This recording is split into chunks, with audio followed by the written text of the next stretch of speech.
A lot of excitement at Bloomfield High School this morning. Our Great Day Game Day cameras on hand as students and cheerleaders got the football team fired up as the Warhawks prepared to play Tolland. It's our Game of the Week on FNF, and it's coming your way right now. Your town, your team, your school. Live from Channel 3.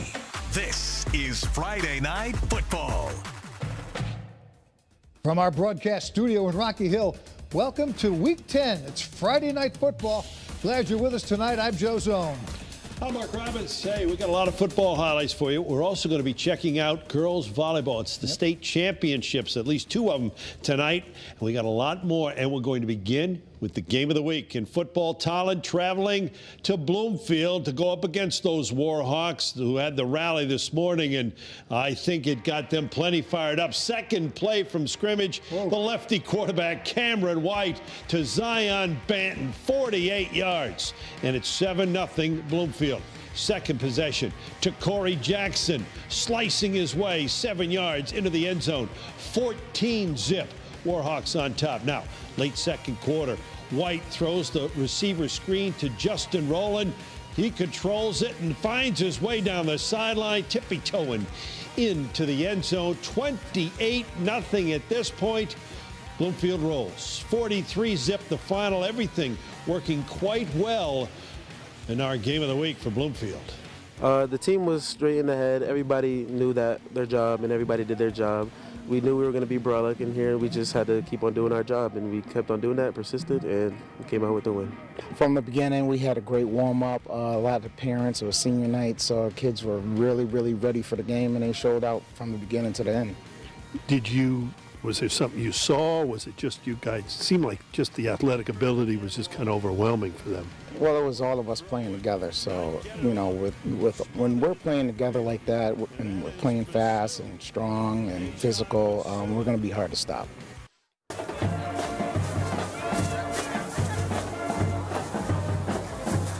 Cheerleaders of the week, they come from Glastonbury. Their highlights are just minutes away.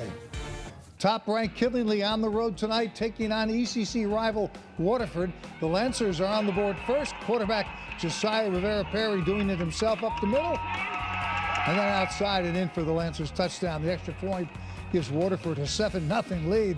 But back comes Killingly, the running back.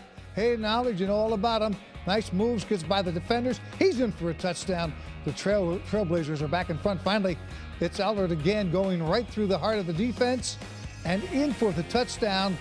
Waterford stayed close early, but Killingly pulled away. They get the win, 63-28. The Trailblazers remain unbeaten, 9-0, our number 1 team. Waterford falls to 5-4.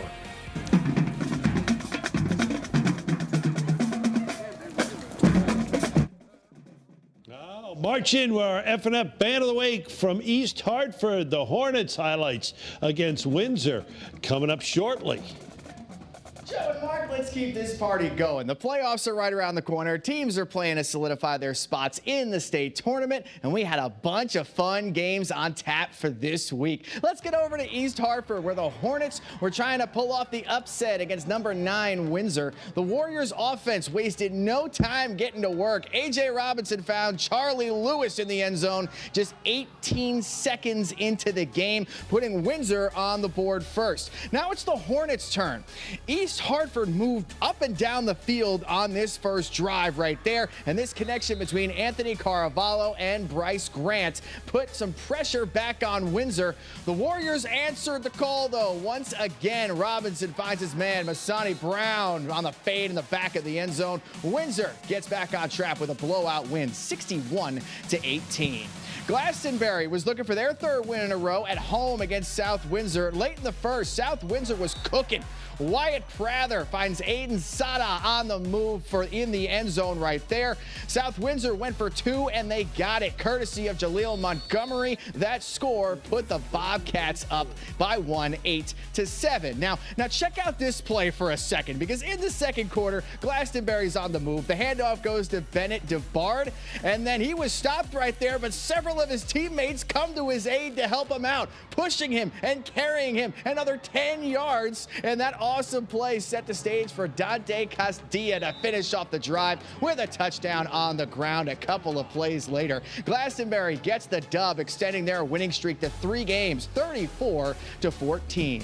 Our next stop is Cheshire, where the Rams went down to the wire with Amity. Let's just pick this one up in the third. Cheshire's up 7-0, but Christian Luciano wasn't happy about that. He broke several tackles, somehow got out of that scrum with that powerful run, bringing Amity all the way into the red zone on that fantastic play. And then a few plays later, Joseph Puglisi rolls to his left and throws a dime to John Courtney for the touchdown. Just like that, we have a tie ball game heading into the fourth. With just under 7 minutes to go in the game, Cheshire's on the goal line, and Noel Martinez gets into the end zone for the go-ahead score. Cheshire picks up their 5th win in a row, improving to 7-2 with a gutsy performance against Amity, 17-7.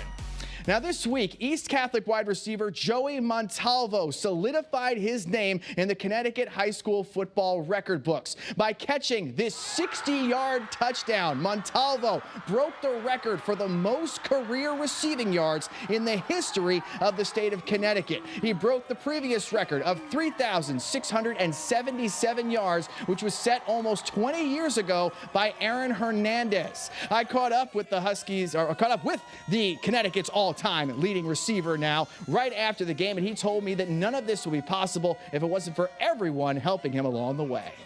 My family, definitely, everything they do for me, all the sacrifices they put in, my mother especially, and God definitely. I'm big in my faith, and I'm surely blessed. To watch him reach his goals, it's just brought so much joy to the whole family and the crowd. Everybody loves him, and it's just a great thing to watch. I love it for him, I love it for us, and it's just been a great ride. A great moment right there when it comes to East Catholic's game against Plainville. Late in the third quarter, Montalvo scored another long touchdown in this one, refusing to go down, breaking multiple tackles. And then after that 2-point conversion, they got that one as well. East Catholic led 24-16 at that point. But in the fourth, Plainville had the answer. This nice shuffle pass from Anthony Abarno to Dylan Felt got the Blue Devils in the end zone, and even though they missed the extra point attempt, the Blue Devils made up for it by getting a safety a couple of plays later, tying the game up at 24 points apiece. Plainville's next possession ended with a rushing touchdown by Joel Hernandez-Hugh, and that put Plainville up by 7 with under 3 to go. East Catholic had a chance to tie it, but Giovanni Ramos drops back to pass, and his pass is picked off by Jaden DiPatino. And that is a crazy game right there. That's the game, and it was a special night for Joey Montalvo and East Catholic, but they came up short to Plainville, 31-24. Joe and Mark, back to you.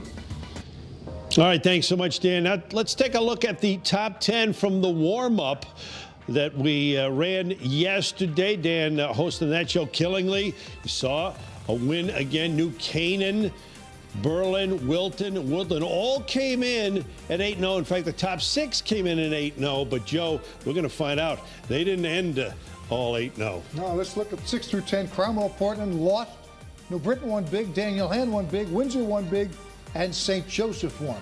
You can see the warm-up, our top 10, every Thursday afternoon at 2:30 on WFSB+.